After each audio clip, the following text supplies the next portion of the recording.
نحمده ونصلي ونسلم على رسوله الكريم اما بعد فقد قال الله تبارك وتعالى في الكلام المجيد والفرقان الحميد مخبرا وعامرا ان الله وملائكته يصلون على النبي حياة النبي صلى الله عليه وسلم يا أيها الذين آمنوا صلوا عليه وسلموا تسليما اللهم صل على سيدنا ومولانا محمد وعلى آل سيدنا ومولانا محمد وبارک وسلم وصلوا علیہ۔ جب تیری شان کریمی پہ نظر جاتی ہے، جب تیری شان کریمی پہ نظر جاتی ہے، زندگی کتنے مراحل سے گزر جاتی ہے اور بے طلب مجھ کو دیے جاتا ہے دینے والا، ہاتھ اٹھتے نہیں جھولی میری بھر جاتی ہے، ہاتھ اٹھتے نہیں جھولی میری بھر جاتی ہے، جھولی میری بھر جاتی ہے۔ تمام تعریفیں سزاوار ہیں رب العزت کے لیے کہ جو وحدہ لا شریک ہے، کہ جس نے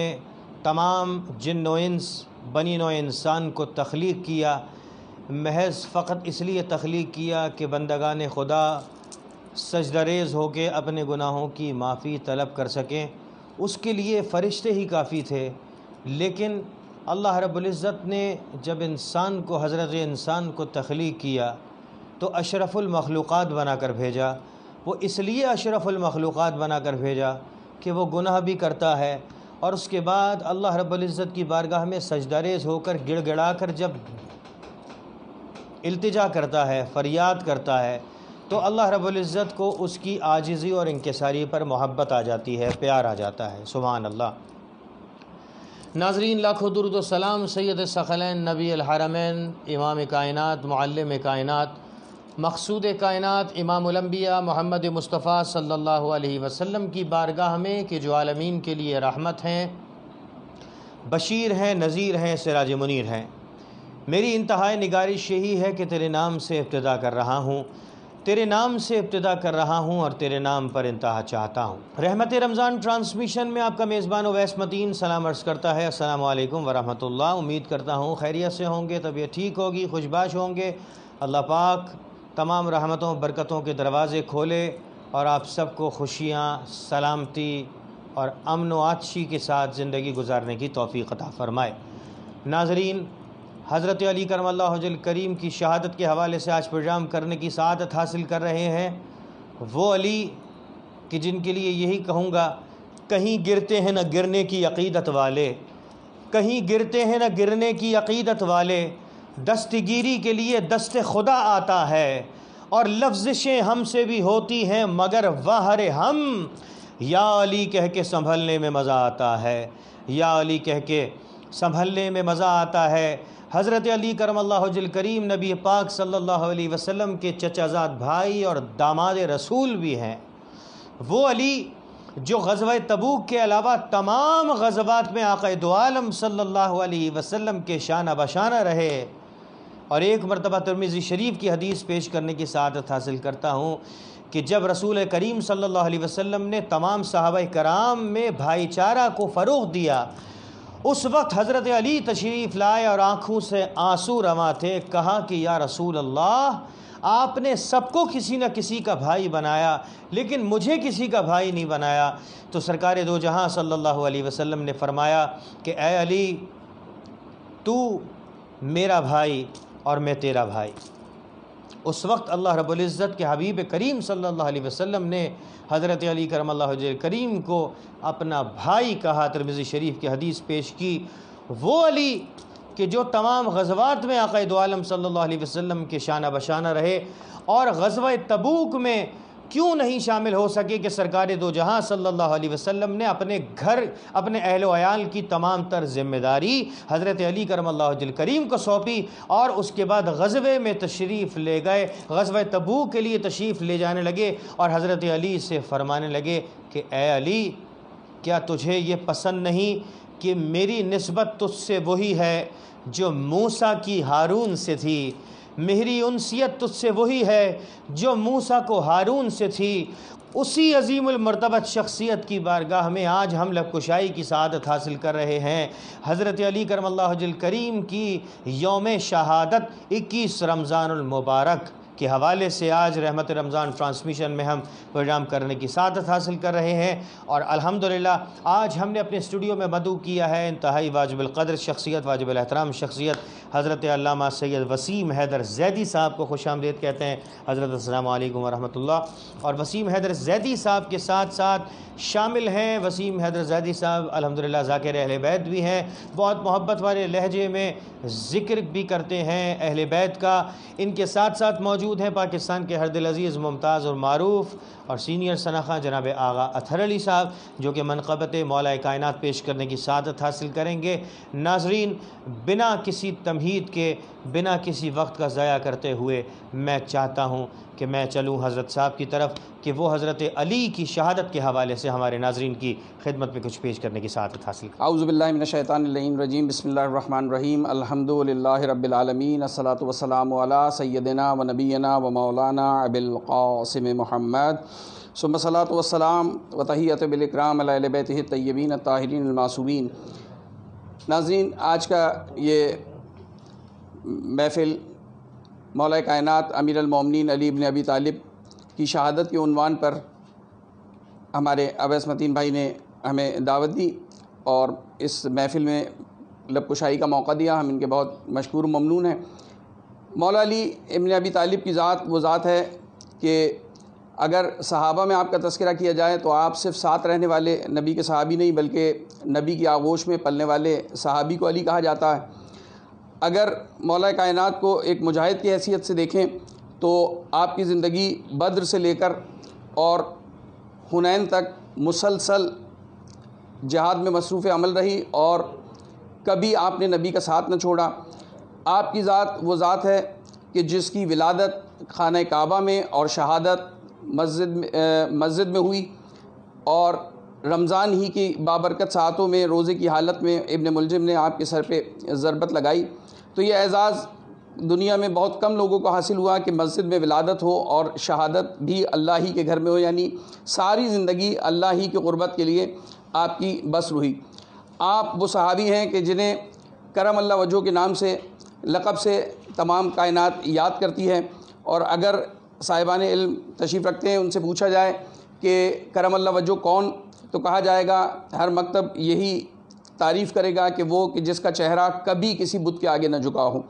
اور نبی نے آپ کو کئی احادیث میں فضیلت کے ساتھ یاد کیا۔ آپ نے فرمایا کہ علی کا چہرہ دیکھنا عبادت ہے، آپ نے فرمایا کہ علی کا ذکر عبادت ہے، آپ نے فرمایا کہ علی سے محبت عبادت ہے۔ اور اگر آپ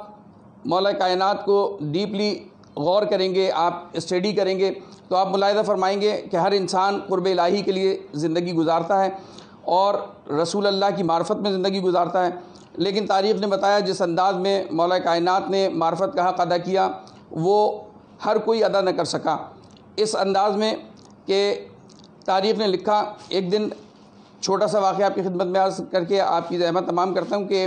مولا کائنات وہ شخصیت ہیں کہ ایک دن رسول اللہ خطبہ ارشاد فرما رہے ہیں اور آپ نے فرمایا کسی کے سوال پر کہ یا رسول اللہ سب سے پہلے اللہ نے کس چیز کو بنایا، تو آپ نے فرمایا اول ما خلق اللہ نوری۔ تو لوگ حیران ہو گئے کہ رسالت مآب تشریف تو 1,24,000 انبیاء میں سب سے آخر میں تشریف لائے ہیں اور فرما رہے ہیں کہ اللہ نے مجھے سب سے پہلے بنایا۔ ابھی لوگ حیران تھے، نبی نے آگے بات بڑھائی اور ارشاد فرمایا کہ اول ما خلق اللہ العلم۔ اور جب لوگ حیران ہوئے اس بات پر کہ علم پہلے بنا ہے یا رسول کی ذات پہلے بنی ہے، تو آپ نے ارشاد فرمایا اول ما خلق اللہ العقل۔ لوگ حیرانی میں مبتلا ہیں، خطبہ تمام ہوا، آپ گھر تشریف لے گئے، آپس میں بحث ہونے لگی کہ کس چیز کو رسول نے پہلے بتایا ہے، اس لیے کہ کوئی مجلس میں پہلے آیا ہے، کوئی مجلس میں درمیان میں آیا ہے، کوئی مجلس میں آخر میں آیا ہے۔ اتنی دیر میں کہ بحث چل رہی تھی، لوگ ایک دوسرے سے الجھ رہے تھے اس بات پر کہ کسی نے کہا کہ رسول نے تعریف فرمائی ہے کہ سب سے پہلے نور خلق کیا نبی کا، اور اللہ نے سب سے پہلے قلم کو خلق کیا، اور کسی نے کہا کہ اللہ نے سب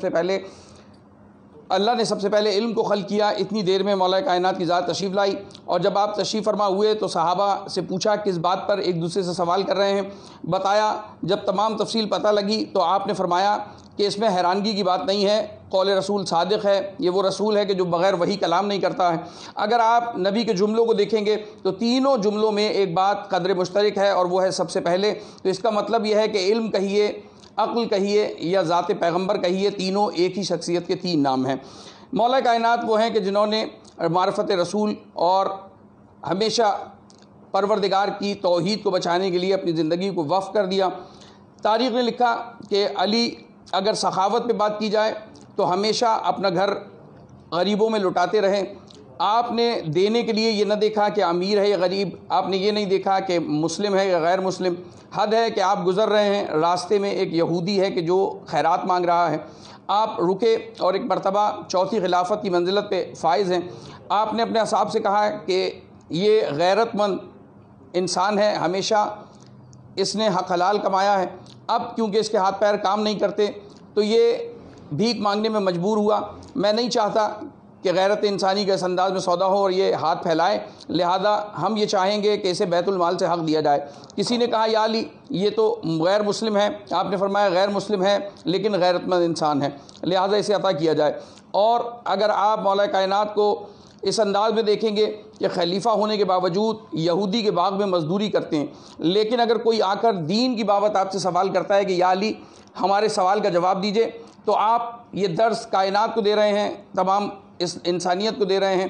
کہ آپ نے فرمایا کہ یہ وقت میں نے یہودی کو دے دیا ہے اور مزدوری کے عوض دیا ہوا ہے، لہذا مجھ سے سوال اس وقت کیا جائے کہ جب مزدوری پوری ہو جائے اور اس سے وعدہ وفا ہو جائے۔ علی مولا کی ذات وہ ذات ہے کہ اگر آپ مولا کائنات کو دیکھیں گے تو آپ میں پروردگار نے بہت ساری صفات کو جمع کیا، جس میں اگر آپ کسی انسان کو دیکھیں کہ عالم ہے اور ایسا عالم کہ جو سلونی کا دعویٰ کرنے والا ہے، کہ جو بعد رسول لوگوں سے کہے کہ جو پوچھنا ہے مجھ سے پوچھ لو، اور جب بھی کسی نے پوچھا کہ یا علی آپ اس انداز میں کیسے سوال کے جواب دیتے ہیں کہ کسی نے ابھی سوال کیا اور آپ نے فوراً جواب دیا، تو آپ نے پوچھنے والے سے کہا ذرا یہ بتائیے کہ آپ کے ہاتھ میں ہتھیلیاں، آپ کے ہاتھ میں انگلیاں کتنی ہیں؟ اس نے کہا کہ یا علی میرے ہاتھ میں 5 انگلیاں ہیں۔ آپ نے فرمایا تم نے کیسے جلدی سے بتایا؟ کہا اس لیے کہ ہر وقت ہمارے سامنے رہتی ہیں۔ آپ نے فرمایا کہ یاد رکھنا اللہ نے ہمیں وہ فضیلت عطا کی ہے کہ نبی کے لعاب کے صدقے میں جو اللہ کے نبی نے ہمیں پیدائش میں پلایا ہے اور زبان رسالت چسائی ہے، تو اس انداز میں علم بھرا دیا جیسے چڑیا اپنے پرندوں کو دانا، اپنے بچوں کو دانا بھراتی ہے، لہذا ہمیں سوچنا نہیں پڑتا۔ یہ کائنات اب ہمارے سامنے اس طرح ہے جیسے تمہارے سامنے تمہارا ہاتھ، جیسے تمہیں غور نہیں کرنا پڑتا، اس لیے کائنات کے کسی بھی سوال کے جواب میں ہمیں سوچنا اور غور نہیں کرنا پڑتا ہے۔ علی وہ ذات ہیں کہ جن سے کوئی نالا نہیں ہو سکتا، اس لیے کہ اپنے پر آئے، اور حد ہے کہ جب آپ چوتھی خلافت پر آئے اور آپ نے اپنے گورنر مختلف علاقوں میں بھیجے تو آپ نے خطوط کے ذریعے سے انہیں حکومت کا ڈھنگ سکھایا، اور ایک مرتبہ مالک اشتر کو خود خط لکھتے ہوئے فرماتے ہیں مالک دیکھو ہر ایک کے دسترخوان پہ نہ چلے جانا، ہر غریب کا خیال رکھنا، امیر سے پہلے غریب کے سوال کو سننا، اور سنو مالک تم حق کے نمائندے ہو، تم علی کے نمائندے ہو، ہم تم سے توقعات رکھتے ہیں، اسی طرح عوام بھی تم سے توقعات رکھتی ہے۔ مولا کائنات وہ شخصیت ہیں کہ جو عدل پہ قتل ہوئے، اس لیے کہ لوگ ظلم پہ قتل ہوتے ہیں، لیکن علی کی ذات وہ ہے کہ رسول نے پالا، اس انداز میں تربیت کی کہ لوگوں نے لکھا کہ شدت عدل کی وجہ سے علی اس دنیا سے گئے اور علی کو قتل ہونا پڑا۔ کیوں؟ اس لیے کہ آنے والے سگے بھائی ہیں اور یہ عقیل ہیں، علی ابن ابی طالب کے بھائی ہیں۔ ایک مرتبہ کہیں گے یا علی میرے بچے فاقہ کر رہے ہیں، کچھ معاوضہ اس لیے کہ آپ چوتھی خلافت پہ ہیں میرا بڑھا دیا جائے، تو مولا کائنات فرماتے ہیں کہ اے عقیل ذرا تھوڑی سی آگ کو روشن کرو۔ آگ روشن ہوئی، ایک گرم سلائی اس میں رکھی گئی، اور جب وہ بہت زیادہ گرم ہو گئی تو آپ نے عقیل کی طرف بڑھائی۔ عقیل گھبرا کے پیچھے ہٹے کہ یا علی جلانا چاہتے ہیں؟ کہا میں ازراہ مذاق اپنے بھائی کو اگر تھوڑی سی دنیا کی آگ دکھاؤں تو وہ گھبرا کے پیچھے ہٹ جائے، پھر وہ بھائی کیسے چاہے گا کہ میں جہنم کا سامنا کروں اس آگ کا کہ جس سے بڑے بڑے ہال جاتے ہیں، اور اس لیے کہ اگر تم اس آگ کا سامنا نہیں کر سکتے تو علی اس آگ کا سامنا کرنے کی جسارت نہیں کرے گا جو پروردگار نے ظالموں کے لیے دکھائی ہے۔ سنو یہ خلافت، یہ بیت المال میرے پاس امانت ہے، لہذا میں امانت الہی میں خیانت نہیں کر سکتا۔ یہ سگا بھائی ہے جسے علی اس وجہ سے بیت المال سے مال نہیں بڑھائیں گے کہ علی میرا بھائی ہے۔ بس ایک چھوٹی سی بات اور زحمت تمام کہ علی مولا کی بہن آپ کی ایک کنیز کو لے کر آپ کے ساتھ آئیں اور کہنے لگیں یا علی مجھے کچھ عطا کیجئے۔ علی مولا نے دونوں کو برابر کا مال عطا کیا۔ یہ کنیز ہے جو عجمی ہے اسے بھی برابر کا مال، اور یہ سگی بہن ہے عربی ہیں انہیں بھی برابر کا مال۔ ایک مرتبہ حیران ہو گئیں، کہنے لگی ہم آپ کی بہن بھی ہیں اور عربی بھی، اور پھر آپ ہمیں برابر کا مال عطا کر رہے ہیں۔ آپ زمین پہ جھکے، تھوڑی سی خاک اٹھائی، دونوں مٹھیوں میں لی اور ایک مرتبہ آگے پھیلا کے کہا کہ ام ہانی بتائیں گی میرے ہاتھ میں کون سی خاک افضل ہے؟ تو کہنے لگی کہ یا علی آپ نے ابھی ہمارے سامنے مٹی اٹھائی، دونوں ہاتھوں میں برابر کی مٹی ہے، دونوں برابر ہیں۔ آپ نے فرمایا جیسے تمہاری نگاہ میں یہ مٹی برابر ہے ایسے ہی علی کی نگاہ میں یہ تم اور یہ عجمی کنیز برابر ہیں، اس لیے کہ پیٹ دونوں کا ہے اور دونوں ہی کو بھوک لگتی ہے۔ یہ علی ابن ابی طالب ہیں کہ جنہوں نے ہمیشہ لوگوں کا خیال رکھا۔ یہ علی ابن ابی طالب ہیں جنہوں نے دین کی وصیت اپنے بیٹوں کو اس دنیا سے جاتے جاتے کی، اور کمال ہیں کہ اس دنیا سے جاتے جاتے بھی فروغ علم میں اس انداز میں سرگردہ ہیں کہ فرماتے ہیں کہ حسن سر پہ ضربت ہونے کے باوجود لوگوں سے کہو کہ اب بھی اگر کوئی سوال رہ گیا ہو تو علی سے پوچھ لیں اس سے قبل کہ ہمیں کھو دیں۔ 21 رمضان کی وہ رات کہ جب آپ سحری کے لیے بیٹی کے گھر آئے اور سحری کی ہے تو بیٹی نے دودھ، نمک اور آپ کے سامنے جو کی روٹی لا کے رکھی۔ آپ نے فرمایا کہ شہزادی کبھی آپ نے دیکھا کہ ہم نے 3 چیزوں سے، 3 نعمتوں سے ایک ساتھ استفادہ کیا ہو؟ اللہ نے مولا علی کا صبر کہ 3 نعمتیں گن رہے ہیں، دودھ، نمک اور جو کی روٹی کو۔ تو بیٹی نے باپ کی محبت میں نمک اٹھانا چاہا، کہا ہماری عادت کو خراب نہ کرو، ایک مرتبہ دودھ لے جاؤ۔ نمک سے آخری افطار مجھے نہیں معلوم کس انداز میں آپ نے کی ہوگی، یہاں سے چل کر گلدستہ اذان پر آئے، راستے میں قاتل کو جگایا۔ بس ایک چھوٹا سا پیغام امت مسلمہ کو کہ یا علی آپ قاتل کو جگا رہے ہیں، جبکہ آپ نے صحابہ سے فرمایا تھا یہ میرا قاتل ہے، تو میں پوچھوں یا علی آپ قاتل کو جگا رہے ہیں؟ تو علی کی آواز آئے گی ہم علی ہیں اور ہم قاتل کو بھی فجر میں سوتا ہوا نہیں دیکھ سکتے ہیں۔ تو کمال یہ ہے کہ جو علی قاتل کو اس فجر میں سوتا ہوا نہ دیکھے، وہ کسی مومن اور مسلم کو صبح فجر میں سوتا ہوا کیسے دیکھ لے گا؟ گلدستہ اذان پہ اذان کہی اور آ کر سجدے میں سر رکھا، سر پہ ضربت لگی تو ایک مرتبہ فوراً یہ جملے کل زبان پر آئے، فزت برب الکعبہ، رب کعبہ کی قسم علی کامیاب ہو گیا۔ تاریخ انسانیت میں ایسا جملہ کہیں نہیں ملا، نہ بدر میں کہا، نہ احد میں کہا، نہ خیبر اور خندق جیسے مارکوں میں کامیاب ہونے کے بعد علی نے کہا، نہ تو خلافت ملنے پہ کہا، نہ ولایت کا تاج سر پہ پہننے کے بعد، نہ سیدہ سے شادی کے بعد، نہ حسنین جیسے بیٹوں کی دنیا میں آمد کے بعد کہا کہ میں کامیاب ہوا۔ ہمیشہ سر جھکائے رہے، لیکن جب بارگاہ الہی میں سر رکھا اور ابن ملجم نے سر پہ وار کیا اس وقت کہنے لگے بس علی کامیاب ہو گیا۔ اور پیغام یہ ہے کہ انسان پیدا تو مسلمان ہو سکتا ہے لیکن کمال یہ ہے کہ ایمان کی حالت میں اس دنیا سے رخصت ہو۔ والسلام علیکم ورحمۃ اللہ وبرکاتہ۔ رمضان رمضان رمضان